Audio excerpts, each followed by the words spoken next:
This is BBC One Southwest. Now Samantha Smith with Inside Out.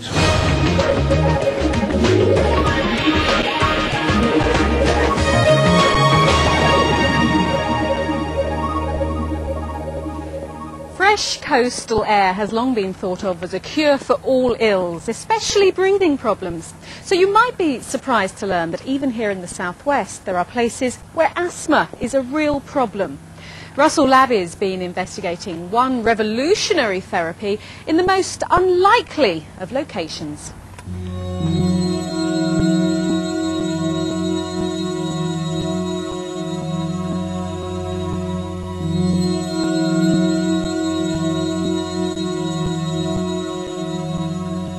No, these people on the Isles of Scilly are not taking part in some bizarre ritual.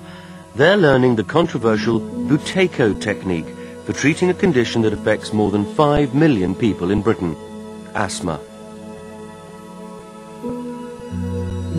Over 90% of people who embark on a course with us will come off all their reliever medication within 1 week. My one hope was to, if I could do it, was to walk up to my car. I know that's silly, but it really does mean that I could still go out.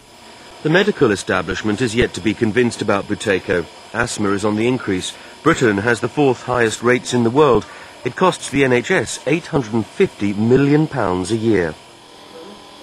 In the hospital, we admit somebody most days with a severe attack of asthma, and it's very frightening and distressing for that individual. It's very disruptive for them to come into hospital. It's very frightening for parents if it's a child that's coming into hospital. And we mustn't forget that there are still about 1,400 people a year who die of asthma in the UK. So, it's potentially a fatal disease if it's left untreated and uncontrolled. In the main, drugs are used to treat asthma. We use 2 sorts of drugs that treat the underlying inflammation that's the cause of the asthma, and drugs that open up the air tubes that relieve the symptoms of breathlessness that patients get. And the emphasis really is on the preventative treatment to control the asthma with minimal use of the drugs to relieve symptoms. Jean Johnson first got asthma after moving to St Mary's 22 years ago. It developed into the more serious condition known as COPD, chronic obstructive pulmonary disease. Walking the shortest of distances takes Jean's breath away, and she has to rely on a host of medicines. This is my nebulizer, and I can take this too. I take this night and morning, and if I need it, I can take it in the daytime as well. This is my Ventolin inhaler, and I take 2 puffs of this in the morning and 2 puffs at night. This is Ceravent. And I take 2 puffs in the morning and 2 in the evening. And this is a preventer, Flixotide, and I take this 2 puffs in the morning and 2 puffs in the evening. And I nearly rattle.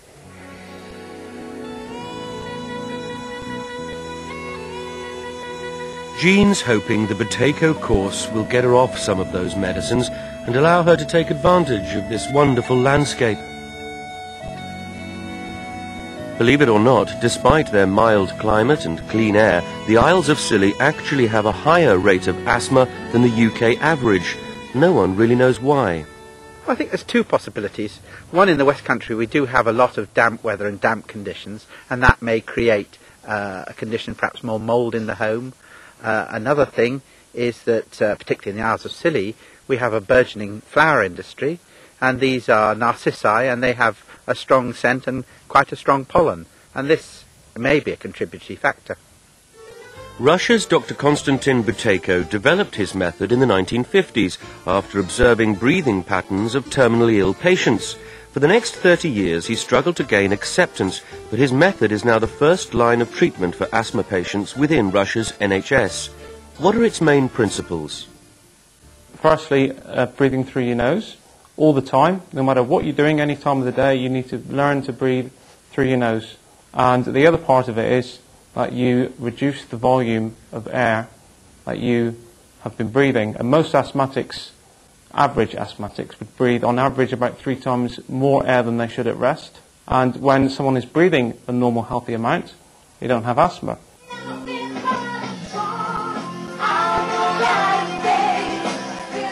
Before they taught Buteyko, Simon and Nikki performed as cynic.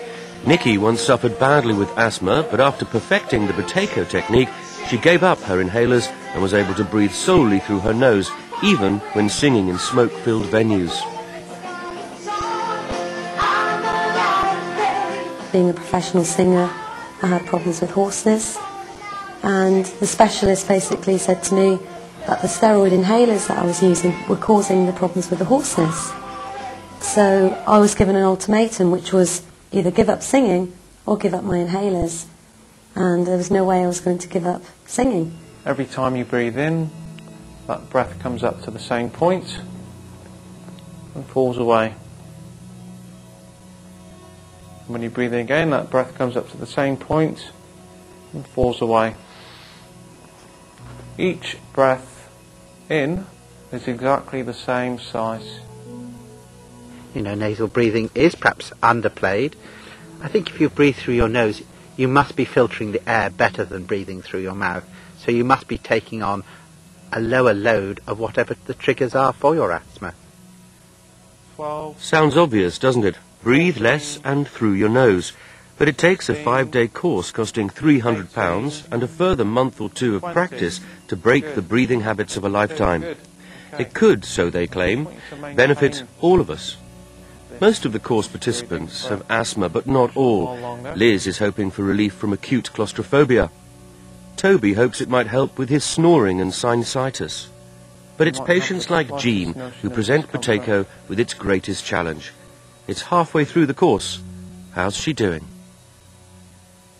Well, this morning I came downstairs and my daughter said, "Oh, you're not blue." And they said, "You're pink. Your nose isn't blue." Buteyko practitioners raised £120,000 of their own money to fund research, which showed that almost 100% of asthma patients can give up all their medication if they stick with the technique for 6 months. But these findings have yet to be endorsed by the medical establishment.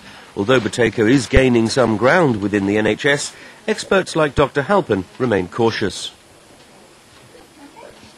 I think I'd be nervous regarding it as a cure. I mean, there have been a number of studies that have looked scientifically at Buteyko and shown that it has a value, and it seems particularly to help people breathe more easily, to reduce their symptoms, and sometimes to reduce the amount of medication they need. But the best conducted study really shows that the asthma doesn't go away, it's still present there. And asthma can be fatal in some people. So if you stop taking all your medication and rely entirely upon Buteyko, I would be very concerned. This is doing them good, and if they will... As for the patients on Scilly, all reported significant progress by the end of the week. Only one had used their reliever medication, and just once. Jean's progress is remarkable. Yeah, I knew what I meant to say, I just wondered if I said it right. Yeah. Haven't taken any Ventolin at all, or used my nebulizer. She can now walk all the way up the hill to her car. For Jean, that's some achievement. Well, I used to have to stop a couple of times going up to my car and just get my breath back. But wow, I can go right to the car without having to stop. So it's lovely. Absolutely wonderful. For the time being, others on Scilly and elsewhere will have to pay to reap the benefit of Buteyko. Spiralling costs of treating the condition with drugs may yet force a rethink. But patients waiting for Buteyko to be provided on the NHS shouldn't hold their breath.